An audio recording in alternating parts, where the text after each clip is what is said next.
Eduardo Bolsonaro e o ministro da Fazenda. Haddad citou, então, nominalmente. E como é que fica esse clima? Porque ele falou, inclusive, em entrevista à CNN, nós temos um brasileiro que está lutando contra nós, ao se referir a Eduardo Bolsonaro. Pois é, Elisa, está muito evidente que esse cancelamento dessa reunião que estava prevista para acontecer agora, nesta semana, o ministro da Fazenda, Fernando Haddad, foi quem fez esse anúncio. Está muito claro que esse cancelamento virou ali munição muito forte dentro do jogo político. Em quais extremos isso está alimentando bastante o discurso? Tanto na esfera governista quanto no time bolsonarista. O ministro da Fazenda, Fernando Haddad, veio a público, vale a gente lembrar, quase uma semana depois de ele próprio já saber que esta reunião estava cancelada. Porque as informações que estão vindo do próprio Ministério da Fazenda, é que esse cancelamento teria acontecido poucas horas depois do agendamento efetivo da reunião, do envio do tal link. Um intervalo ali, de menos de 24 horas, até 12 horas a gente ouve. Quando ele diz isso, ele fala, olha, nesse intervalo, pelo nosso entendimento, foi Eduardo Bolsonaro quem fez um movimento junto aos seus interlocutores no governo americano para que a reunião fosse cancelada. Só que aí, na outra ponta, a gente tem Eduardo Bolsonaro antagonizando ali de maneira muito intensa com o ministro da Fazenda, vindo com outro discurso totalmente diferente. Não, esse cancelamento não foi obra minha. E esse fracasso, termo usado pelo próprio Eduardo Bolsonaro, seria de responsabilidade de Fernando Haddad. O que me chama a atenção, Elisa, que pelo menos eu tenho visto pouco se falar disso, é que o que a gente tem de informação concreta cabe nos dois argumentos.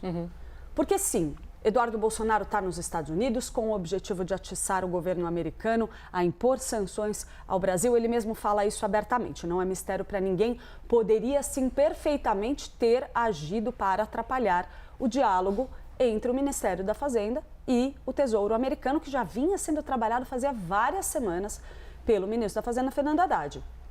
Outra possibilidade, ele pode sim, esse cancelamento ter sido decorrente de Scott Bessent ter sido, por exemplo, desautorizado.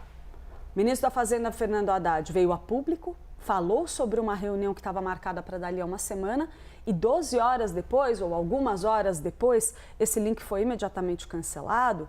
Fica a sensação de que alguém na hierarquia pode ter vindo e dito: não quero que essa conversa aconteça.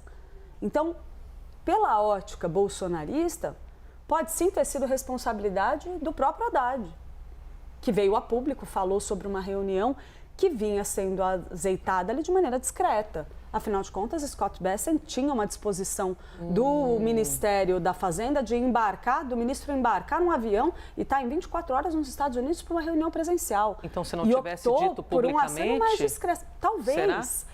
Cabe Os na senadores narrativa. Fizeram isso, né? Eles tentaram blindar a agenda para... Cabe na narrativa. Para que ninguém atrapalhasse. A gente não tem como ter as informações concretas, pelo menos a gente ainda não tem, do que motivou o governo dos Estados Unidos a fazer esse cancelamento. Mas você tem várias versões diferentes que são plausíveis.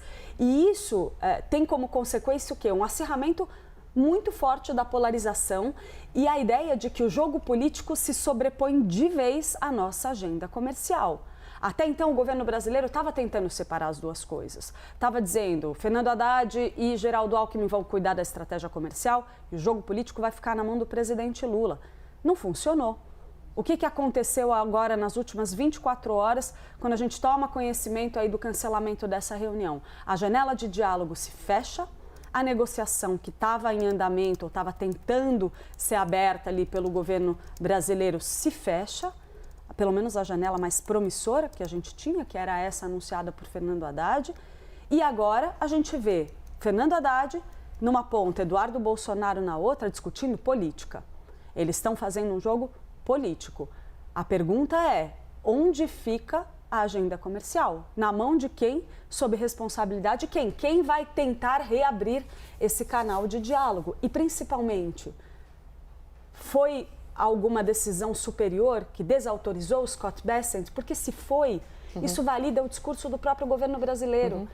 qual? De que talvez tudo isso seja um grande jogo de constrangimento, feito por Donald Trump, não por aderir ao bolsonarismo, mas pelo fato de a direita americana ter a sua própria agenda na América Latina e ter os seus próprios interesses de desestabilizar o Brasil dentro da região.